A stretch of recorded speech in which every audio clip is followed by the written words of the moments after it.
Friends, welcome to our channel. अगर आप हमारे चैनल में नए हैं तो सबसे पहले आप हमारे चैनल को सब्सक्राइब कर लीजिए और अगर वीडियो पसंद आए तो लाइक और शेयर करना मत भूलिएगा। आज का क्लास है क्लास 10 का chapter 1 chemical reaction and equation का ये सेकंड वीडियो है। इससे पहले हम फर्स्ट पार्ट बना चुके हैं। अगर आप अभी तक नहीं देखे तो आप हमारे चैनल में जाके देख सकते हैं। तो आज का टॉपिक है types of chemical reaction. Next topic is types of chemical reaction. देखिए, जब केमिकल रिएक्शन होता है ना तो क्या होता है कि एटम के बीच में जो बॉन्डिंग होती है ना वो पहले ब्रेक होता है और जैसे ही वो ब्रेक होगा तो एक न्यू बॉन्ड बनता है, ठीक है। और जब एक न्यू बॉन्ड बनता है तो न्यू सब्सटेंसेस का भी प्रोडक्शन होता है। मतलब केमिकल रिएक्शन में क्या होता है कि एटम के बीच की बॉन्डिंग जो है ब्रेक होगा, it involve the breaking and new bond का फॉर्मेशन होगा and making of bonds between atom to produce new substance और न्यू सब्सटेंस का प्रोडक्शन होता है। तो कितने टाइप्स ऑफ केमिकल रिएक्शंस हैं? तो first reaction is combination reaction. देखिए, बाय द वर्ड कॉम्बिनेशन मतलब क्या हो रहा है कि कंबाइन करना, ठीक है। जब दो या दो से अधिक चीज कंबाइन होता है तो उसको हम लोग क्या कहते हैं? कॉम्बिनेशन कहते हैं। तो कॉम्बिनेशन रिएक्शन में क्या होता है, जब दो या दो से अधिक सब्सटेंस जो है अगर कंबाइन करता है और एक सिंगल प्रोडक्ट बनाता है तो उसको हम लोग क्या कहते हैं? कॉम्बिनेशन रिएक्शन कहते हैं। जैसे कि इसमें कैल्शियम ऑक्साइड जो है रिएक्ट करता है vigorously with water and produce slacked lime calcium hydroxide and release कर रहा large amount of heat। तो इस रिएक्शन में क्या हो रहा है कि कैल्शियम ऑक्साइड एंड वाटर जो है कंबाइन करता है और एक single product calcium hydro oxide बना रहा है। तो ऐसा रिएक्शन जिसमें एक सिंगल प्रोडक्ट बनता है from two or more reactant is known as a combination reaction, ठीक है। तो कॉम्बिनेशन रिएक्शन क्या हुआ? ऐसा रिएक्शन जिसमें दो या उससे ज़्यादा सब्सटेंस जो है या रिएक्टेंट जो है कंबाइन करता है और एक सिंगल प्रोडक्ट बनता है। जैसे कि यहाँ पे कैल्शियम क्विक लाइम और वाटर जो है कंबाइन कर रहा, तो ये स्लैक्ट लाइम दे रहा है, एक सिंगल प्रोडक्ट दे रहा। तो ऐसे रिएक्शन को हम लोग क्या कहेंगे? कॉम्बिनेशन रिएक्शन कहेंगे। देखिए, ये जो रिएक्शन है ना ये दो प्रकार का होता है। एक होता है एंडोथर्मिक रिएक्शन होता है, यानी एक होता है एक्सोथर्मिक रिएक्शन, एक होता है एंडोथर्मिक रिएक्शन, ठीक है। तो एक्सोथर्मिक रिएक्शन में क्या होता है ना, लार्ज अमाउंट ऑफ हीट जो है यहाँ पे प्रोड्यूस होता है, हीट आपका प्रोड्यूस्ड होता है, ठीक है। तो ऐसा रिएक्शन जिसमें हीट प्रोड्यूस्ड हो रहा उसको हम लोग एक्सोथर्मिक रिएक्शन कहते हैं। जैसे कि देखिए, इस कॉम्बिनेशन रिएक्शन में आपका जब कैल्शियम ऑक्साइड और वाटर जो है कंबाइन करता है, स्लैक्ट लाइम का फॉर्मेशन कर रहा, तो लार्ज अमाउंट ऑफ हीट जो है प्रोड्यूस्ड हो रहा है। तो ये कैसा रिएक्शन है? तो ये आपका एक्सोथर्मिक रिएक्शन है, क्योंकि यहाँ पे हीट जो है ये प्रोड्यूस्ड हो रहा है, ठीक है। कैसा रिएक्शन हुआ? एक्सोथर्मिक रिएक्शन हुआ। तो कॉम्बिनेशन रिएक्शन कैसा रिएक्शन है? कॉम्बिनेशन रिएक्शन कैसा रिएक्शन है? एक्सोथर्मिक रिएक्शन है, क्योंकि यहाँ पे क्या हो रहा है? हीट प्रोड्यूस्ड हो रहा है, ठीक है। तो ऐसे कुछ एग्जांपल हम लोग देखते हैं कॉम्बिनेशन रिएक्शन का। जैसे बर्निंग ऑफ कोयल, जैसे आपका कार्बन और ऑक्सीजन जब कंबाइन कर रहा तो ये CO2 प्रोड्यूस कर रहा, ठीक है। और जैसे वाटर का फॉर्मेशन कैसे हो रहा, जैसे यहाँ पे हाइड्रोजन और ऑक्सीजन जो है कंबाइन कर रहा तो ये वाटर का फॉर्मेशन हो रहा है, ठीक है। तो ऐसा रिएक्शन में क्या देखते हैं कि टू और मोर सब्सटेंस या एलिमेंट और कंपाउंड जब कंबाइन कर रहा और एक सिंगल प्रोडक्ट बना रहा है तो ऐसा रिएक्शन को हम लोग कॉम्बिनेशन रिएक्शन कहते हैं। अब कुछ अनदर एग्जांपल हम लोग लेते हैं एक्सोथर्मिक रिएक्शन का। मतलब एक्सोथर्मिक रिएक्शन में तो हीट प्रोड्यूस्ड हो रहा था ना, तो जैसे कि देखिए यहाँ पे मीथेन जो है आपका ऑक्सीजन के साथ जब कंबाइन कर रहा तो CO2 प्रोड्यूस कर रहा और वाटर प्रोड्यूस कर रहा, ठीक है। और यहाँ पे हीट भी प्रोड्यूस्ड होता है। तो ऐसा रिएक्शन क्या कहलाएगा? आपका एक्सोथर्मिक रिएक्शन कहलाएगा। जैसे कि ये जो आपका रेस्पिरेशन प्रोसेस हो रहा है, देखिए ग्लूकोज जो है जब ऑक्सीजन के साथ बर्न कर रहा तो ये कार्बन डाइऑक्साइड दे रहा, वाटर दे रहा और large amount of energy release कर रहा है। देखिए, हीट बोले या एनर्जी बोले सेम चीज है। अगर ये एनर्जी रिलीज कर रहा, ठीक है, या हीट प्रोड्यूस कर रहा है, तब भी ये क्या हुआ? एक ही चीज बात है, यानी ये दोनों क्या है? एक्सोथर्मिक रिएक्शन है, ठीक है। ऐसा रिएक्शन है एक्सोथर्मिक रिएक्शन है।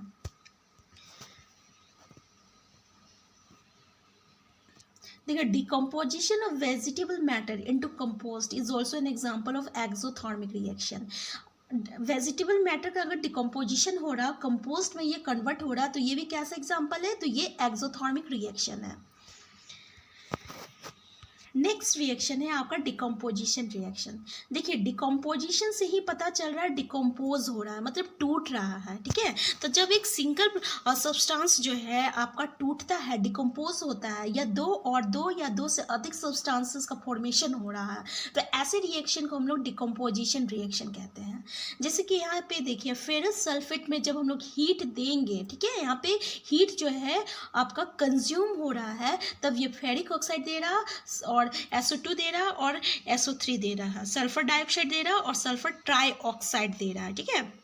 तो यहाँ पे क्या होता है, आपका हीट जो है कंज्यूम हो रहा है, और जब हीट कंज्यूम होता है तो ये फेरस सल्फेट जो है ये डिकम्पोज कर रहा है, मतलब टूट रहा है। और जब ये टूट रहा है तो ये क्या दे रहा, फेरिक ऑक्साइड दे रहा, सल्फर डाइऑक्साइड दे रहा और सल्फर ट्राइऑक्साइड दे रहा, ठीक है। तो ऐसा रिएक्शन को हम लोग क्या कहेंगे, डिकम्पोजिशन रिएक्शन कहते हैं।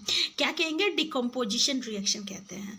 यहाँ देखिए डिकम्पोजिशन हो रहा है कैल्शियम कार्बोनेट का, तो ये क्या दे रहा है, कैल्शियम ऑक्साइड दे रहा है और कार्बन डाइऑक्साइड दे रहा है। जैसे कि इससे ऊपर वाला रिएक्शन में क्या हो रहा था, ये कंबाइन हो रहा था, तो ये आपका ये कंबाइन होता है तो ये कैल्शियम कार्बोनेट देगा, तो ये कैसा रिएक्शन होगा, ये आपका कॉम्बिनेशन रिएक्शन होगा। लेकिन इसमें देखिए ये कैल्शियम कार्बोनेट जो है, ये जब हीट इसमें हम लोग अप्लाई करेंगे, हीट ये जब कंज्यूम करेगा तो ये आपका ब्रेक करता है और कैल्शियम ऑक्साइड दे रहा और कार्बन डाइऑक्साइड दे रहा, ठीक है। तो यहाँ पे क्या हो रहा है, डिकम्पोजिशन हो रहा है, किसका, लाइमस्टोन का डिकम्पोजिशन हो रहा है, ठीक है। तो ये भी कैसा रिएक्शन है, डिकम्पोजिशन रिएक्शन है। तो decomposition of calcium carbonate to calcium oxide and carbon dioxide on heating is an important decomposition reaction used in various industries। अब कैल्शियम ऑक्साइड को हम लोग क्या कहते हैं, क्विक लाइम भी कहते हैं, और इसका बहुत सारे यूजेस है, ठीक है। एक यूजेस क्या है इसका, सीमेंट का मैन्युफैक्चर में यूज होता है, ठीक है। तो when A decomposition reaction is carried out, जब भी कोई डिकम्पोजिशन रिएक्शन होता है, ठीक है, तो ये बहुत सारा हीट को कंज्यूम करता है, और इसको हम लोग क्या कहते हैं, थर्मल डिकम्पोजिशन कहते हैं। तो थर्मल डिकम्पोजिशन क्या कहलाता है, जब कोई रिएक्शन जो है अगर वो हीट के प्रेजेंस में होता है तो वो थर्मल डिकम्पोजिशन होता है। When A decomposition reaction is carried out by heating, it is called thermal decomposition. जैसे कि इस रिएक्शन में आपका कैल्शियम कार्बोनेट जो है, अगर इसमें हीट अप्लाई हो रहा है तभी ये ब्रेक कर रहा और कैल्शियम ऑक्साइड और कार्बन डाइऑक्साइड दे रहा है। अब नेक्स्ट एग्जांपल लेते हैं हम लोग थर्मल डिकम्पोजिशन का, ठीक है। देखिए इसमें क्या हो रहा है, लीड नाइट्रेट जो है आपको जब हीट अप्लाई करेंगे तब ये क्या दे रहा है, लीड ऑक्साइड दे रहा, नाइट्रोजन डाइऑक्साइड दे रहा और ऑक्सीजन दे रहा है, ठीक है। तो रिएक्शन जो था ये दो प्रकार का था, एक था एक्सोथर्मिक रिएक्शन, एक था एंडोथर्मिक रिएक्शन। तो एंडोथर्मिक रिएक्शन में क्या हो रहा था, आपका हीट जो है आपका कंज्यूम हो रहा है, यहाँ पे हीट क्या हो रहा है, कंज्यूम हो रहा है, मतलब अगर हम लोग हीट अप्लाई करते हैं तभी यहाँ पे क्या होता है, डिकम्पोजिशन होता है। तो डिकम्पोजिशन रिएक्शन कैसा रिएक्शन है, डिकम्पोजिशन रिएक्शन एंडोथर्मिक रिएक्शन है, क्योंकि यहाँ पे हीट हम लोग जब अप्लाई कर रहे हैं तभी ये डिकम्पोज हो रहा है।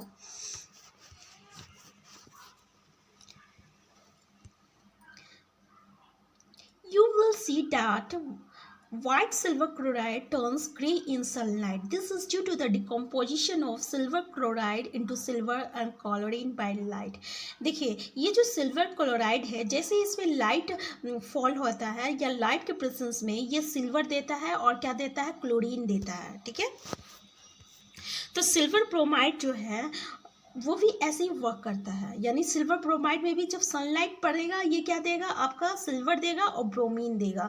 तो ये जो रिएक्शन है ये ब्लैक एंड वाइट फोटोग्राफी में हम लोग यूज़ करते हैं, किस में यूज़ करते हैं, ब्लैक एंड वाइट फोटोग्राफी में।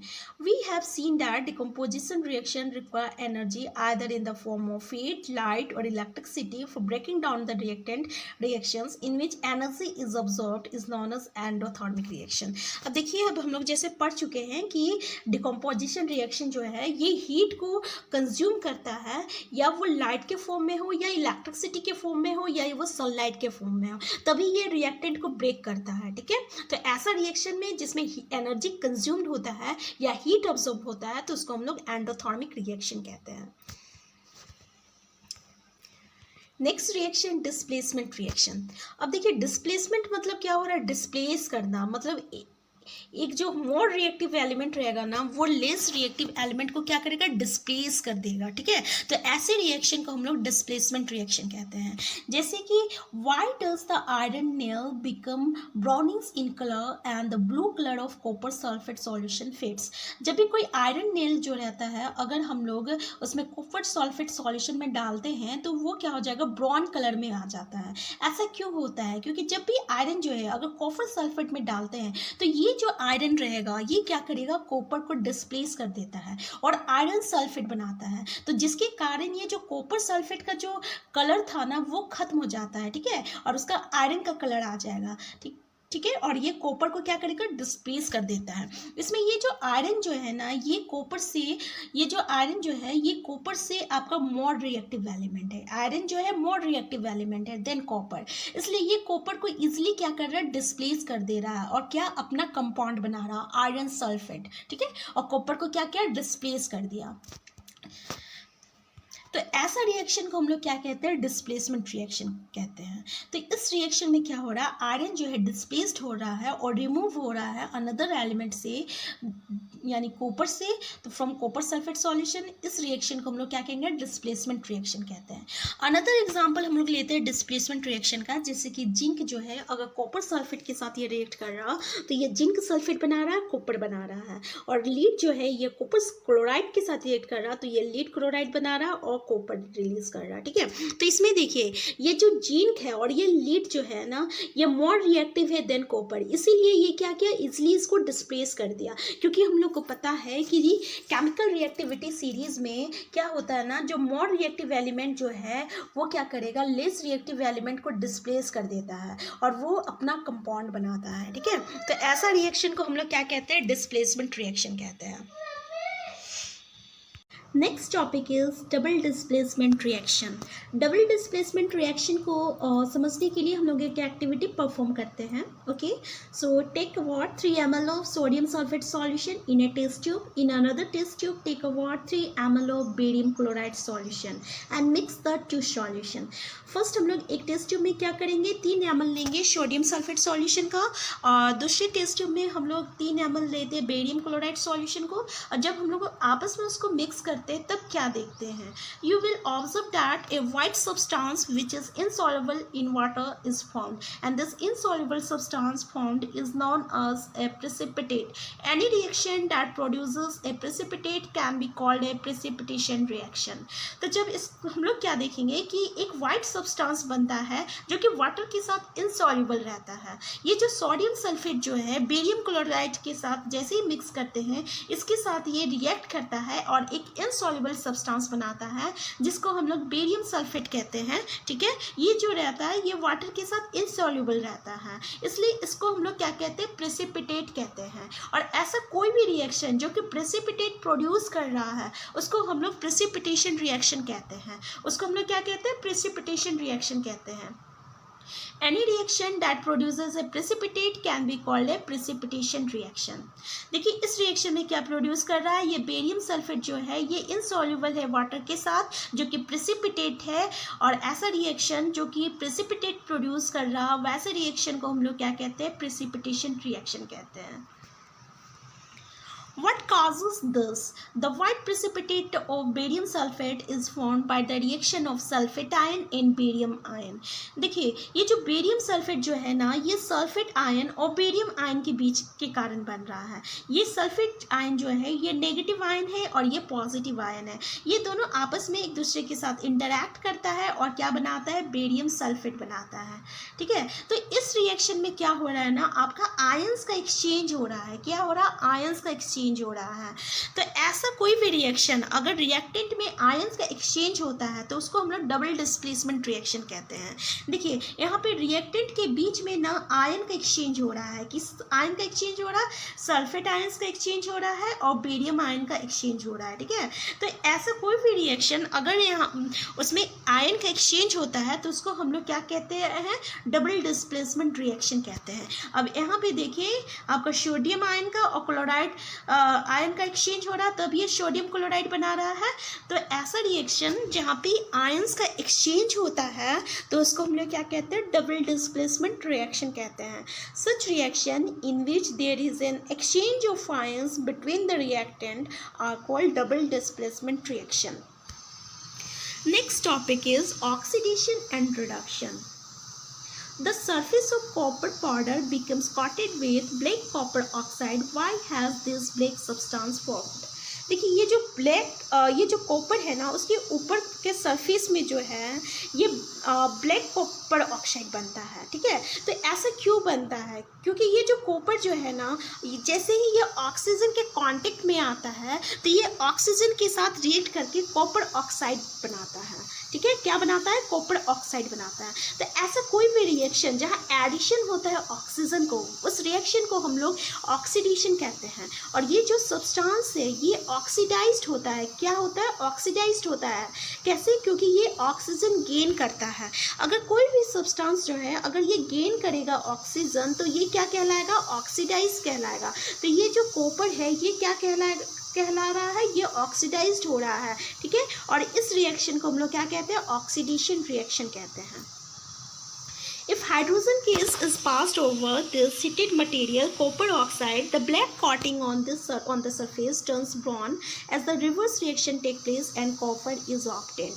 अगर हाइड्रोजन गैस हम लोग के साथ इसको ट्रीट करते हैं तो ये जो कॉपर ऑक्साइड जो है ना इसका जो ब्लैक कॉटिंग होता है वो ख़त्म हो जाता है और वापस ये ब्राउन में कन्वर्ट हो जाता है, क्योंकि यहाँ पे रिवर्स रिएक्शन हो रहा है। कॉपर ऑक्साइड हाइड्रोजन के साथ जैसे ही रिएक्ट करता है ये क्या होता है, वापस ये कॉपर देता है और वाटर का फॉर्मेशन होता है, ठीक है। तो ऐसा कोई भी रिएक्शन जहाँ पे ये ऑक्सीजन को लूज कर रहा है और जहाँ रिमूवल होता है ऑक्सीजन का, वैसा रिएक्शन को हम लोग ना रिडक्शन कहते हैं। और वो सब्सटेंस जो है वो रिड्यूस्ड हो रहा है। ये जो कॉपर ऑक्साइड जो है ये रिड्यूस्ड करके क्या दे रहा है, कॉपर दे रहा है। और ये जो रिएक्शन है ये कैसा रिएक्शन है, तो यहाँ पे ये रिएक्शन रिडक्शन रिएक्शन है, ठीक है। तो कभी कभी क्या होता है, रिएक्शन में दोनों प्रोसेस होता है, ऑक्सीडेशन भी होता है, रिडक्शन भी होता है। जैसे कि इस रिएक्शन में क्या हो रहा, आपका जो कॉपर ऑक्साइड जो है ये आपका रिड्यूस्ड हो रहा है यानी रिडक्शन हो रहा, और ये जो हाइड्रोजन जो है ये ऑक्सीजन गेन कर रहा है। यहाँ हाइड्रोजन जो है ये ऑक्सीडाइज्ड हो रहा है, तो यहाँ पे क्या हो रहा है, ऑक्सीडेशन भी हो रहा है, रिडक्शन भी हो रहा है। तो ऐसा रिएक्शन को हम लोग क्या कहते हैं, रिडॉक्स रिएक्शन कहते हैं। जैसे कि अनदर एग्जांपल हुआ रिडॉक्स रिएक्शन का, ये जो जिंक ऑक्साइड जो है ये रिड्यूस्ड हो रहा है और जिंक दे रहा, तो रिडक्शन हो रहा है यहाँ पे, ठीक है। और ये जो कार्बन है ये ऑक्सीजन गेन कर रहा है और कार्बन मोनोऑक्साइड बना रहा है, तो यहाँ पे क्या हो रहा है, ऑक्सीडाइज्ड हो रहा है कार्बन, तो यहाँ पे ऑक्सीडेशन भी हो रहा है। तो ये कैसा एग्जाम्पल हो गया, रिडॉक्स रिएक्शन का एग्जाम्पल हो गया। ऐसे ही आपका मैंगनीज ऑक्साइड जो है ये मैंगनीज क्लोराइड दे रहा है और हाइड्रोजन जो है ये क्या हो रहा है, ऑक्सीजन गेन करके वाटर बन रहा है। तो यहाँ पे ऑक्सीडेशन रिडक्शन दोनों हो रहा, तो ये कैसा एग्जाम्पल हो गया, रिडॉक्स रिएक्शन का एग्जाम्पल हो गया। Next topic, have you observed the effects of oxidation reaction in everyday life? क्या हम लोग के everyday life में ऑक्सीडेशन का कोई इफेक्ट है? पहला टॉपिक है कॉरोजन। देखिए अगर कोई भी मेटल जो है अगर मॉइस्चर के कांटेक्ट में लॉन्ग टाइम पे रहता है तो वो क्या होता है, ऑक्सीजन के कांटेक्ट में आते के साथ ही वो ऑक्सीजन के साथ रिएक्ट होता है और क्या बनाता है, ऑक्साइड बनाता है, मेटल ऑक्साइड बनाता है। तब वो मेटल जो है क्लोराइड हो जाता है और उस प्रोसेस को हम लोग क्या कहते हैं, कॉरोजन कहते हैं। अगर ये प्रोसेस जो है आयरन के साथ होता है तो इसको हम लोग क्या कहते हैं, रस्टिंग ऑफ आयरन कहते हैं। क्या कहते हैं, रस्टिंग ऑफ आयरन कहते हैं। तो ब्लैक कोटिंग होता है आपका सिल्वर में और ग्रीन कोटिंग होता है कॉपर में। ये किसका एग्जांपल है, ये कॉरोजन का एग्जांपल है। तो इस कॉरोजन के कारण आपका जो इतने भी मेटल बॉडीज जो है ना वो डैमेज हो जाता है। तो इससे बचने के लिए हम लोग क्या करते हैं, मेटल के ऊपर में पेंट करते हैं, ठीक है, पेंटिंग करते हैं। पेंटिंग करने से क्या होता है, ये ऑक्सीडाइज्ड होने से मेटल को बचाता है, ये ऑक्सीडेशन को स्लो करता है। क्या करता है, ऑक्सीडेशन को स्लो करता है, ठीक है, ये स्लो करता है ऑक्सीडेशन को। और दूसरा प्रोसेस जो है वो है गैल्वेनाइजेशन का, ठीक है, पेंटिंग करते हैं या गैल्वेनाइजेशन गैल्वेनाइजेशन कहते हैं। अगर हम लोग जिंक का लेयर देते हैं ना तो उस प्रोसेस को जनरली हम लोग क्या कहेंगे, गैल्वेनाइजेशन कहते हैं। तो कॉरोजन से बचने के लिए हम लोग को क्या करना चाहिए, पेंटिंग करना चाहिए, गैल्वेनाइजेशन करना चाहिए। नेक्स्ट टॉपिक है आपका रैंसिडिटी। देखिए ऐसा कोई भी फूड अगर वो ऑयल और फैट कंटेन कर रहा है ना, अगर वो लॉन्ग टाइम तक आपका है मॉइस्चर के कांटेक्ट में, तो पता है वो क्या होगा, ऑक्सीजन के साथ ऑक्सीडाइज्ड हो जाता है और वो क्या हो जाएगा, आपका टेस्ट जो है, उसका स्मेल, उसका टेस्ट और उसका स्मेल जो है दोनों चेंज हो जाता है और वो फूड जो है वो रैंसिड हो जाता है। तो हम लोग ऑक्सीडेशन से बचने के लिए एंटीऑक्सीडेंट जो है फूड में डालते हैं, ऐसा फूड में जो कि फैट एंड ऑयल कंटेन कर रहा है। क्या कंटेन कर रहा है, फैट एंड ऑयल कंटेन कर रहा है। अगर उसको हम लोग एयर टाइट कंटेनर में भी रखते हैं तो वो क्या करेगा, ऑक्सीडेशन को स्लो करता है। तो व्हाट इज रैंसिडिटी, रैंसिडिटी क्या है, अगर फैट एंड ऑयल्स जो है ऑक्सीडाइज्ड होता है, when fat and oils are oxidised they become rancid. कि रैंसिड से बचने के लिए हम लोग किसका यूज़ करते हैं, तो एंटीऑक्सीडेंट का यूज़ करते हैं। तो इस वीडियो में इतना ही, इससे आगे हम देखते हैं इस वीडियो में इतना ही। नेक्स्ट चैप्टर को देखते हैं हम नेक्स्ट वीडियो में। अगर आप अभी तक चैनल में नए हैं तो सबसे पहले आप हमारे चैनल को सब्सक्राइब कर लीजिए और अगर वीडियो पसंद आए तो लाइक और शेयर करना मत भूलिएगा।